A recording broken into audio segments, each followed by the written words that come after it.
So I'm just going to talk about the neck on this video, and also we've got a bit of the head as well. So this is the mandible here, this is the jawbone, used for chewing up the food, opening and closing the jaw. Then in the neck we have 7 bones. They are the cervical vertebra, the C1 to C7. C1 up here, the atlas, and C2 is the axis, which run right, and then we've got the rest of the cervicals which run right down to the end of the shoulder, down in here. Moving on to the muscles, we have the rhomboids, which run along the top of the neck and the crest. These work for stabilizing the neck to the back. And then we have the splenius, which runs in the neck here. This works for moving the neck within side to side. And then we have the brachiocephalicus, which runs down through the neck here, starts at the pole and runs down into the humerus. And then we have the sternmandibular, which runs underneath the neck here. This works for lifting the neck as well as with the opening and closing of the jaw. The brachiocephalicus works for moving the front limb forward, lifting the shoulder. This can be quite well formed here if you've got a high neck carriage, which she does, so this is why it's quite easy to see. We are working on her top line at the moment, so we've got a bit of muscle coming along here as well. And we've also got the pole muscles, which are the rectus capitis. These go over the wing of the atlas here. They can show quite a bit of tension up here if there's a problem throughout the body somewhere else. So that's quite an important area. I'm going to effleurize the area first.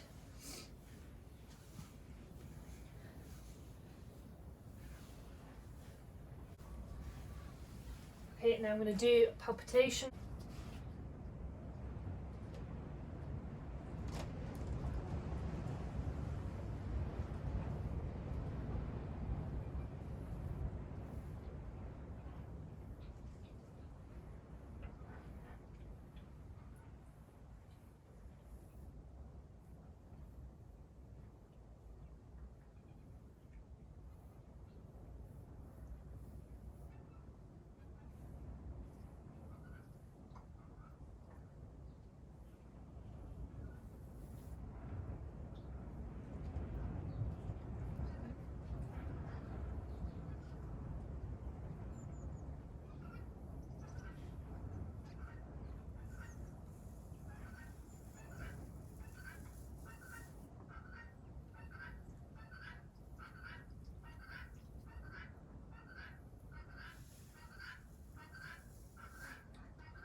Okay, now I've got the area warmed up, I'm going to do a few treatments.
Okay, so the shoulder and the forelimb, we've got the scapula, which is the shoulder blade, that runs down to the humerus, then on to the radius, the carpals, which is the knee, and then down to the cannon bone. Over the shoulder, we've got two deep muscles in on the shoulder here, the super spinatus, and then we've got the infraspinatus, which run down here. The supra is on the front and the infra is on the back here. Okay, I'm just going to effleurage the area.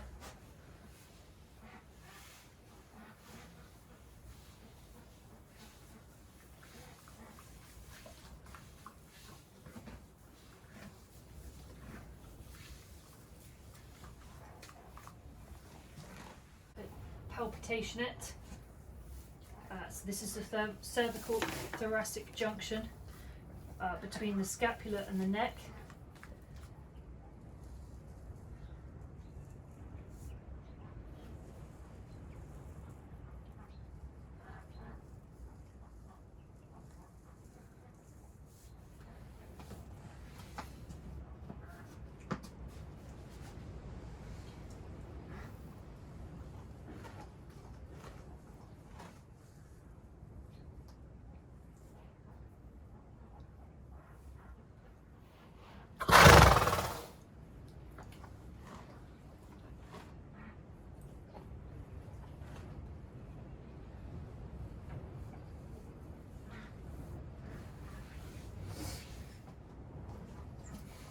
Now it's warmed up, I'll move on to treatment for the shoulder.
To the back, and we've got the vertebrae. We've got the thoracic vertebrae, which join on to the cervical in the neck. They consist of 18. They are known as the ribs, so they come along here.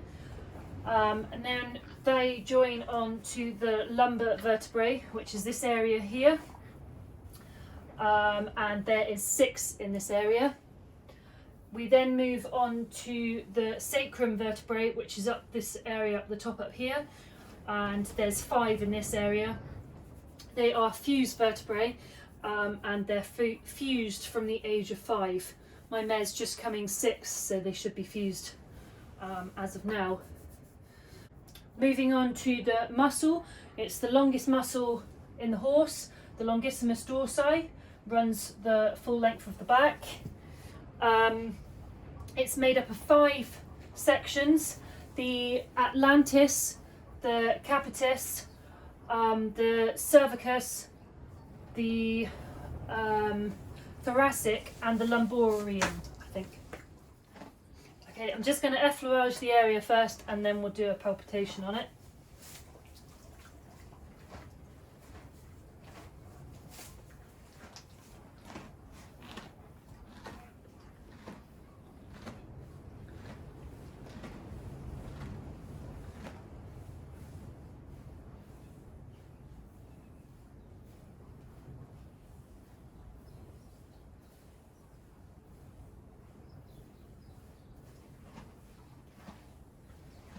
Okay, the palpitation.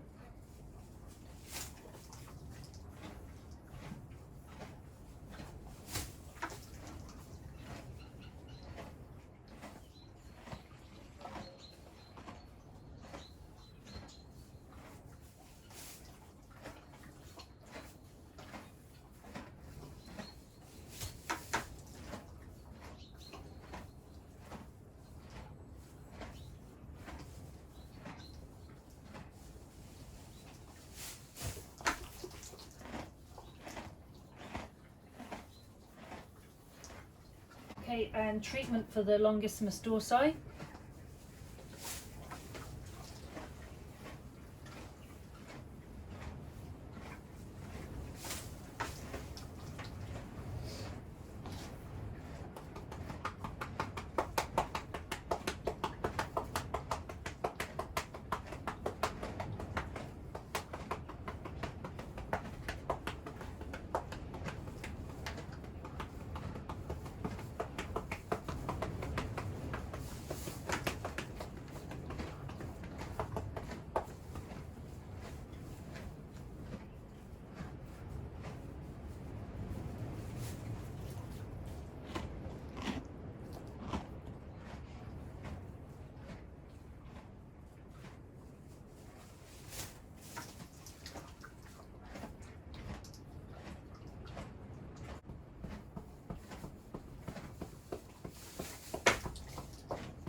Okay, onto the hindquarters. We have the pelvis, followed by the femur. We have the fibia and the tibia. Tibia is the one at the back, followed by the cannon bone, the long pastern, and the short past.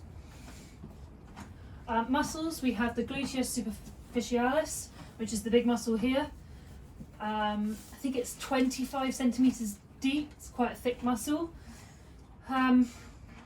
We also have the biceps down here, and we have the semimembranosus and the tendinosus, which are also known as the hamstrings. They run down the back of the leg here. Okay, I'm just going to effleurage the area and then do a palpitation.